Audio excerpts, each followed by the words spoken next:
हाथ में चंद्रहास होती तुम्हारा मस्तक उतार लेता। राजनीति तो बाद में सीखा था। नीत प्रीत परमार स्वार्थ कौन राम संचार यथारथ। तुम्हारे भाई से ज्यादा राजनीतिक इस संसार में कोई नहीं है। वो तो सब कुछ जानता है, वो सामर्थ्यवान है। पर तुम राजनीति पूछने आए हो। हाँ, कुछ सांसें अभी बाकी है।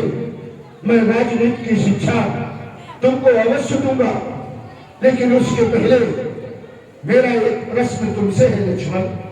कौन सा? इस युद्ध में विजय किसकी हुई? इस युद्ध में विजय तो हमारी ही हुई है। नहीं, यही तो तुम्हारी भूल है। विजय तुम्हारी नहीं हुई लक्ष्मण, विजय इस युद्ध में हमारी हुई है। मैंने प्रण किया था मेरे जीते जी लंका से सीता नहीं जाएगी, दोनों तपस्वी लंका में प्रवेश नहीं कर पाएंगे। आज भी देखो, आज मरण आसन में हूं, लेकिन तुम मेरे भाई लंका के दरवाजे में खड़े हो। सीता मेरे यहाँ है। हमारे जीत हमार पुर लखन लखन खराब, तुम्हारे जीत तुम्हारे पुर जात हो पुकार पुकार। मेरे जीते जी तुम मेरे घर में नहीं आ सके, और तुम्हारे जीते जी मैं तुम्हारे धाम जा रहा हूं, जिसको कोई नहीं रोक सकता। करके अनीत जगती तल में मुक्ति का मार्ग बनाया है। अरे सब तो जलते हैं, एक बार मैं हर साल चढ़ाया जाऊंगा। तुम भले ही आज मुझको मार रहे हो, लेकिन रावण का ये खून एक एक बूंद से इतने रावण तैयार होंगे कि धरती पर राम ढूंढने से मिलेगा। राम लक्ष्मण राजनीति सीखने आए हो। पहली राजनीति ये है। और आप हमारे आदरणीय पंडित रमेश संजी शर्मा मुख्य ट्रस्टी संयोजक रामलीला कमेटी करारी, आपकी ओर से 20 मुद्राएं ये सुंदर राजनीति के वचनों पर प्रभावित होकर रावण सरकार के लिए धन्यवाद। घर में कभी फूट नहीं पड़ना चाहिए, परिवार में कभी फूट नहीं पड़ना चाहिए। हमारे घर में अगर फूट नहीं पड़ी होती, विभीषण हमसे दूर नहीं हुआ होता, तो शायद आज ये दिन न देखना पड़ता जो देख रहा हूं। तो पहली बात ये कि फूट नहीं पड़ना चाहिए।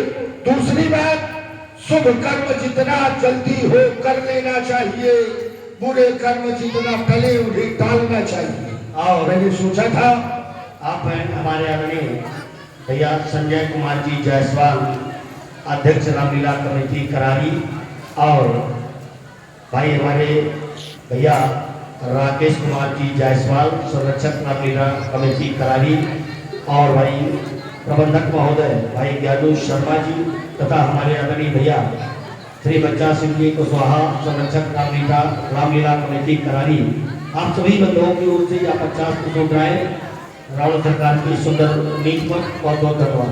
मैंने सोचा था अग्नि का धुआं बंद कर दूंगा, बंद कर देता। मैंने सोचा था स्वर्ग तक सीढ़ी बनवा दूंगा ताकि लोग चल करके आ जा सके। मैंने सोचा था किसानों को बादल बांट दूंगा ताकि किसान अपने समय से अपने हिसाब से वर्षा करवा लेगा। और हमारे भैया तेज प्रकाश जी शर्मा रंगशाला प्रबंधक, आपकी ओर से 21 मुद्राएं रावण सरकार की सुंदर नीति पर धन्यवाद। पर ये शुभ कार्य मैं कर नहीं सका, किया क्या? सीता का हरण। परिणाम आज सामने है लक्ष्मण। राजा के लिए आवश्यक बात यह है कि राजा के जो पास रहने वाले सहयोगी हो वो बड़े कर्मठ और ईमानदार होने चाहिए। नीतज्ञ नरेश वही तो है जिसके सब अंग निरोगी हो, और शासन में तभी कुशलता है जब कुशल कार्य सहयोगी हो। जो सहयोगी और कार्यकर्ता हो राजा के वो बड़े ईमानदार होनी चाहिए। कौन कौन?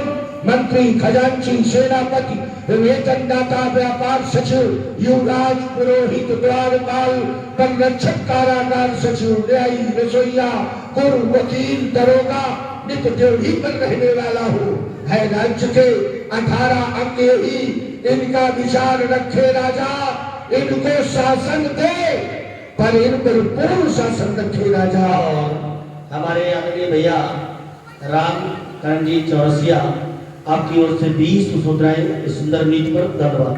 दूसरी बात, राजा के लिए क्या आवश्यक है? व्यक्ति को जब पद मिल जाता है तो उसके पास दोष आ जाते हैं। और कैसे दोष?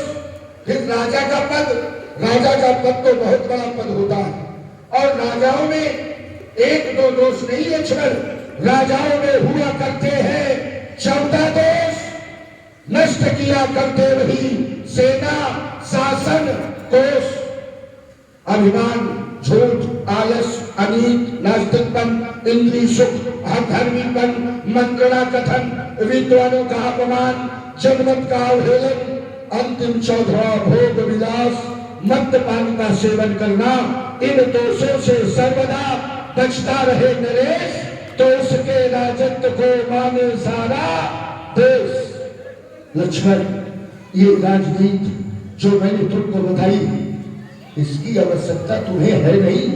न तो तुम्हें राजा बनना और न राजनीति की जरूरत पड़ना है, पर ये तुम्हारे भाई की चातुरता है कि लंका के राजा रावण। और ये छोटी बच्ची है त्रिशा जायसवाल, इनकी ओर से 10 मुद्राएं और 20 मुद्राएं हमारे आदरणीय भैया ओम बाबू जी केसरवानी उपाध्यक्ष रामलीला कमेटी करारी आपकी ओर से सुंदर नीति पर प्रवर सरकार के लिए धन्यवाद।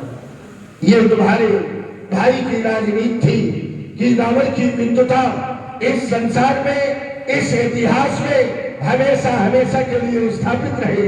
इसलिए लक्ष्मण, तुमको राजनीति सीखने के लिए श्री राम ने भेजा है। श्री राम, हमारा तुम्हारा साक्षात्कार आज के पहले मिथिला में हुआ था, जब तुम धनुष खंडन करने गए थे। तब मैंने तुमको एक आमंत्रण दिया था लंका आने का, और तुम्हारे भविष्य के बारे में